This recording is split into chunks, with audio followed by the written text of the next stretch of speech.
Hello, my name is Marila Mensch. I work at the Montreal Institute for Genocide and Human Rights Studies at Concordia University. Welcome to the Coronavirus Diaries, or daily conversations about the impact of the global pandemic on human rights and democracy. And right now, I'm very happy to welcome Allie Funk, who's a research analyst at Freedom House, and specifically at Freedom House on the net. And basically, you are an expert on human rights and democracy in the digital age. Thank you very much for joining us. Yeah, happy to be here. Can you tell us a little bit about your work in general and what you do? I know Freedom House has a very interesting report every year on internet freedom. Yes. So first I'll start. Freedom House is a watchdog organization. We've been around since 1941, really working to protect and expand democracy and human rights in the US and also globally. So I focus on our Freedom on the Net project, which is a global study of internet freedom. So basically, we look at the state of internet freedom in 65 different countries, covering 87% of the world's internet users. And we score different countries based on how easy it is to get online, what the internet looks like once you're online, and how our human rights are protected online in each country. Okay, great. You recently wrote a column in the Washington Post with one of your colleagues, and you write that the coronavirus epidemic kind of presents a new range of challenges for democracy and for human rights in general, not only in authoritarian regimes, but also in open societies. Historically speaking, have you seen similar crises, whether public health or, perhaps terrorism, that has these like short-term and both long-term impacts on human rights and democracy? Yeah, we have. States of emergency, moments of crisis are often a flashpoint for human rights violations or democratic decline. And there are a number of reasons why. So emergency times often create shortcuts for authorities to expand their power in ways that may not be allowed in normal times, or in ways that, during a normal time period, there might be significantly more legislative oversight. So that can be really attractive for authorities who want more power. It also, governments acting in good faith this can also happen to them. It's not just, your authoritarians. Because once a state of emergency is enacted, governments can get used to enhanced power. And then it can be difficult to give up later. So the really good examples of this have to do in national security context or terrorist attacks in the US post 9/11. Certain laws such as the Patriot Act actually enhanced surveillance. And then we saw that, some of those provisions are still here today, decades later. And then you could look at France. That's another good example. In 2015, after terrorist attacks, they imposed a state of emergency that was then extended 6 separate times. And once that state of emergency actually ended, they passed a new anti-terror law that basically enacted some of those same powers into permanent law. So this, kind of what's happening is nothing new. And Freedom House's research has kind of cataloged this before. So it's really concerning that current restrictions in states of emergencies, we want to make sure they don't become cemented power that can happen long after the outbreak's brought under control. Yeah, I have family, living in France, and I know whenever I go back there, it still surprises me to see the military or police on the street with weapons, which is something that we didn't really used to see at all. Yeah. And I mean, that anti-terror law that I just mentioned actually expanded the military's power to detain and question people who are suspected of terrorism. So that's the prime example of these things having a very concrete goal and purpose, and how they just sort of expand into everyday life. Yeah, and when it comes to public health crises, repressive regimes are currently using the coronavirus as a pretext to kind of crack down on human rights for political purposes. Could you perhaps cite a few examples? We'll go on to China after, but more generally and what we're seeing around the globe. Yeah, China's a whole ball of its own.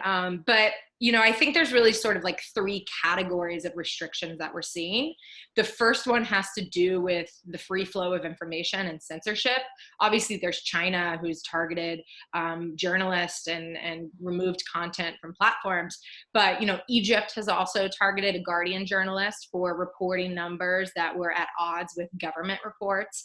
Venezuela arrested a journalist and his family and interrogated him about sources for coronavirus reporting. And we've seen there are, a whole host of new fake news laws that are criminalizing content that are can be weaponized against activists and have been. The second big category that we're going to get into is surveillance. So I'm not going to go too in depth now because it's a huge thing right now, but really the rise of tracking apps that send real-time location data to authorities, often with little oversight.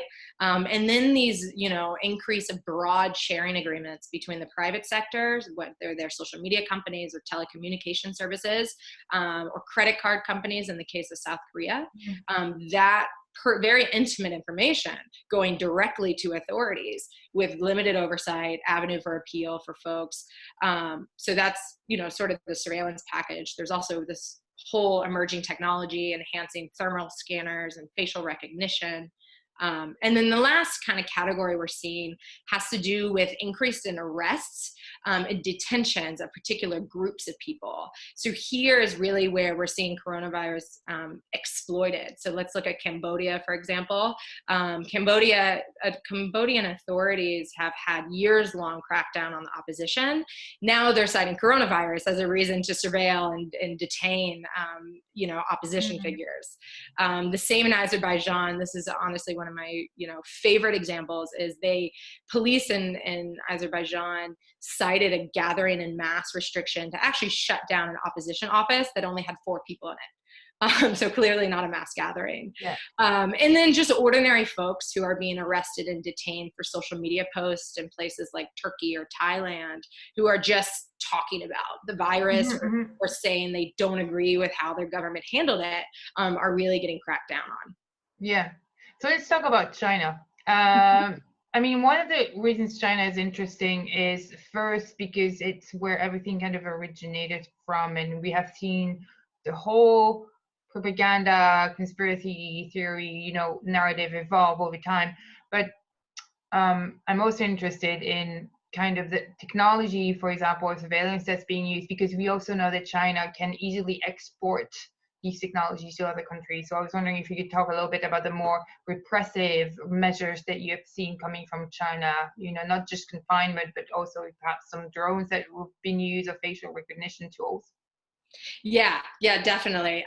So we have the traditional tools they've been using for years now that have now been repurposed. I'm talking about like enforced disappearances and arrests. I think the example a lot of folks know about is 3 Chinese citizen journalists who were disappeared and then are now or thought to be in police custody. Activists, professors, ordinary users who are just being detained for spreading what the regime says are rumors online. And then, the more, China already has a very sophisticated censorship and surveillance apparatus. So we're seeing that deployed for this purpose. And on the censorship side of things, across their platforms, such as WeChat, which is a really popular messaging app that, has millions of daily users, not just in China, but globally, which I think can speak to the broad reach of Chinese censorship around the world. But there are also this other streaming platform called YY. A group called Citizen Lab, they do an amazing group out of University of Toronto.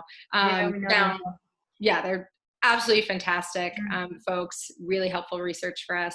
But they found keyword censorship on both WeChat and YY that showed that it wasn't just content critical of the government that was being just wiped away. It was just, generic, innocuous health information like, hey, where can I go to find this? So all of that was just being taken off the platform, and also just regular users were having their accounts suspended.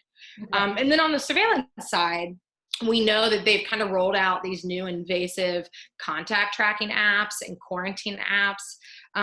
So, one of them is called Allie Pay, which the New York Times, actually looking at the code of the app, found out that it was sharing information just directly to police, which even in China, the Chinese system of digital authoritarianism, such direct partnership is really interesting and relatively novel.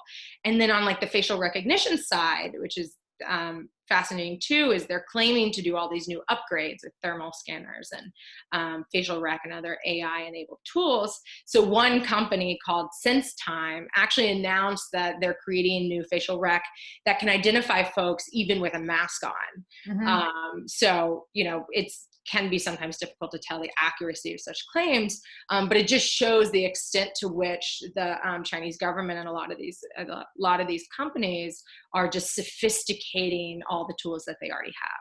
Yeah.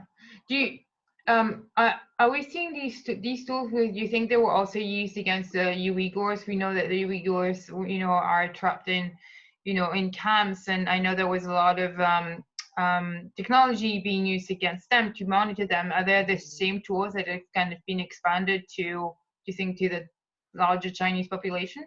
It's a great question. So one of the things that we've sort of found in our China-focused research is that Xinjiang kind of serves as a region for experimentation for a lot of these tools. So years ago, when a lot of like the rise of facial recognition and mass surveillance could kind of be pioneered there.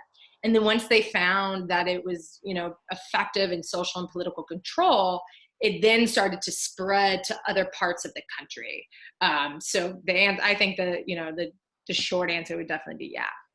And we obviously these days, I think we notice more than ever the kind of importance of a free press, and how important it is to have reliable media to refer to in these crises. What's the impact of this crackdown on the media and the free press? What's the impact on public health, especially now since this is a global pandemic? Yeah, zooming in on China specifically, I think one of the big news that came out the past few weeks is that China just expelled American journalists from the New York Times, the Washington Post, and the Wall Street Journal. A lot of them, I think, huh? What? A lot of them, I think. Yeah, those were explicitly expelled, and then sources like VOA, Voice of America, I think that's their acronym, were forced to hand over information about how they do their domestic operations. So I think, these independent outlets, particularly international journalists, have really been pivotal to provide a window into what the Chinese government is doing, not just with coronavirus, but especially now when we are all glued to our TVs and with the coronavirus starting there, I think it's going to have a really long-term effect of how it's going to impact all of us. Losing some really important journalists that were highlighting whistleblowers there. I don't know what that's going to look like long term, except that I think it's going to be quite bad. That's how we found out a lot of important information about how some of these tracking apps were used through New York Times journalists, how certain thermal scanners are being used. So now that those folks won't be able to be there anymore, I think is really bad for Chinese press freedom, but also just press freedom globally.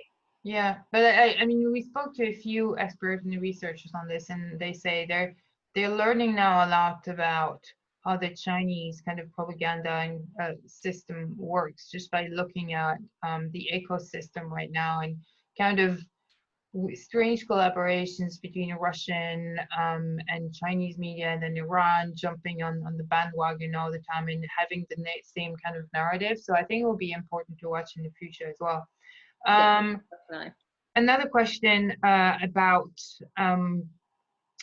perhaps, I've seen debates at the start about how, authoritarian governments are better perhaps suited to keep, to confine people and keep things in order and keep people inside their houses and close everything down, compared to like more democratic regimes where clamping down on civil liberties is just not, it's not just not accepted. What do you think about this debate? And what can we, yeah, where do you stand on this? And how can democracies best balance, guaranteeing freedom, basic freedoms, and with the need to fight also the virus?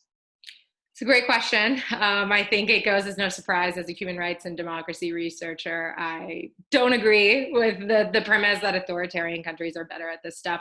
I think that, zooming in on the limitations of the free flow of information and suppressing journalism, that is not good for public health. We saw in China the ways in which during December and January, they just crushed any information coming from not only journalists, but just doctors on the front lines that are trying to get this information out.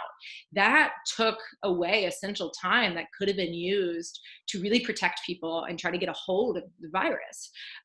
So, whether it's blocking websites like Iran or, just blocking social media platforms altogether, limiting access to information through, journalist access to information. Really, these efforts kind of deny citizens communication tools and independent information at a time when we all need it the most. And that's whether we just need to find accurate health information on the internet, whether I need to contact like my loved one if I'm getting sick, or just simply like if I don't have access to an uncensored internet, I can't do my job or go about my daily life while we're all isolated. So I think authoritarian regime, because of their censorship and the limitation of the free flow of information, they're actually hurting public health efforts. And then it is, it's going to be some of a balance. I think, Freedom House knows and understands that there are going to be some restrictions to fundamental freedoms. And we just need to make sure that those restrictions are gone about with particular safeguards in mind. So if you think about like surveillance, ensuring that any new surveillance measure is actually scientifically justified in limiting a virus spread, or that it's also proportional to the goal that we're reaching. Because I think at the end of the day, it's important to remember that in any crisis, whether it's pandemic, national security, natural disaster, governments can take really dramatic actions, but they often choose not to just because the costs greatly outweigh a potential benefit. And the benefits of a democracy and human rights are so important both during the crisis and also, the pandemic's going to end. We need to ensure that our democracy and our human rights protections don't end with it. Yeah. And I think these days, either with the coronavirus or something else, there's talks about new technologies to track down people with the virus. And I know there are obviously some positive sides to this, but in the long term, what's the risk, and how can we ensure that the tools are limited kind of in duration and that we protect the data? Because we never know. I mean, the data might be useful now, but in the long term, who's going to keep that data and what's going to be done with it? So how can we also perhaps set up an independent oversight, or make sure the data isn't just given to anyone? Yeah, those are all great questions and the right ones to be asking. I think that a lot of the new and expanded surveillance initiatives happening right now just aren't even addressing that. Whether, it's these mobile applications where, mobile apps on your phone are often incredibly opaque about how data is collected, how it's processed, who's doing that, who has access to it, whether that mobile app is selling that data to a private company or maybe a foreign government. We just don't know. And governments are racing to just put this stuff out there without really thoroughly thinking through the costs. And then, other ways in which authorities are trying to work with telecommunication companies to get access to geolocation data is just opening up new sharing agreements that traditionally would need judicial oversight. And once I think these authorities figure out how easy it is to get access to that, it's going to be hard to go back to the model of, no, you need a court order for good reason. So, I think some of the things we can do now is make sure that before we enact these tools, first we need to prove that they are helpful to public health and they actually serve a benefit. There's some discussion about how actually certain geolocation data, you can't get as precise as 6 feet. So I want to be able to tell if you're 6 or 15 feet. So if you are using that data to reprimand someone who didn't allegedly stay in quarantine, we need to make sure it's actually accurate, right? And then on top of that, we need to ensure that there is some type of oversight body that's reviewing this, that oversight body is independent. And, we need to make sure that all of these programs are really limited in duration. And that limitation in duration should be built in from the beginning, because we know once authorities get access, they're not going to want to give it up. And then finally, we have to have very strict firewalls on how this data can be used and who can access it. It shouldn't be the case that this health-related information can be exploited for deportation purposes, whether that's in the US or Egypt, or for political, social repression. And then also, making sure that private companies can't get access to this. We don't want an environment where 3 years from now, an insurance company has that information that you had coronavirus, and then won't give you a certain quote. So I think there are a lot of different safeguards we can put up. It's just going to take a lot of really pushing these safeguards through and convincing folks on why it's really important. Yeah, because I know Facebook is already kind of somehow collecting medical information, especially on mental health. They monitor the messages that we publish on Facebook, and I think that's the biggest risk right now with these new potential technologies, is giving away the medical information, which is obviously highly private, and like you said, could be used against you. Yeah, exactly. And I know what I found really interesting is that you guys at Freedom House have already kind of published some principles for protecting civil rights in at this moment. So can you tell our perhaps listeners a little bit about some of these and why we should they should go and read them? Yeah.